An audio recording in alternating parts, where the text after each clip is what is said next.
transferring titles between spouses. Sometimes you might have come together in a relationship, or you bought a property in a different name and you need to change it over time.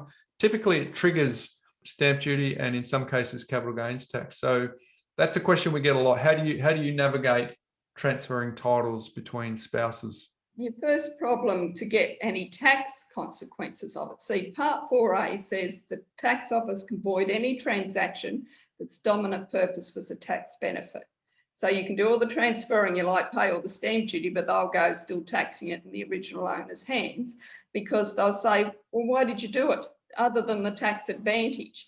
Now, we've had a few rulings that we've put through and successfully where they've argued that they did it to save their marriage, so to speak, that one of them wanted to sell it and the other one didn't.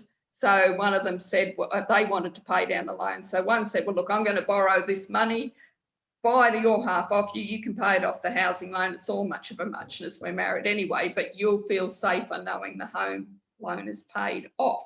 And yeah, the tax office has worn that on occasions with the dominant purpose not being a tax benefit of transferring. But you've also got to think, some people think though I don't think you have it down in Melbourne anymore, think they're smart by saying to the stamp duty's office, oh, it's a gift to my spouse, so no stamp duty.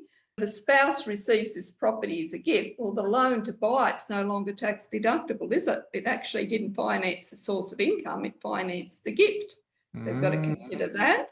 Or even if the loan, you can't just say, oh, well, whoever I'm transferring it to now has to pay the loan. If they've got to borrow to buy off you, and it's fraught with danger. And it's going to trigger capital gains tax at that point anyway. So you've got to start wondering, is it worth the cost? They'd have to have a long time that they're going to be taxed a lot of money to make it all worthwhile, I think. And this is where buying properties in super funds avoids that consequence, but there's lots of other points. But it does cover you. Once it does become positively geared, it's only going to get taxed at 15 cents in the dollar. So. But then you've got capital gains tax exemption changes and all those sorts of things. So you need to weigh it up, the pros and the cons, right? Yes. Oh, yes. And your age makes a big difference too.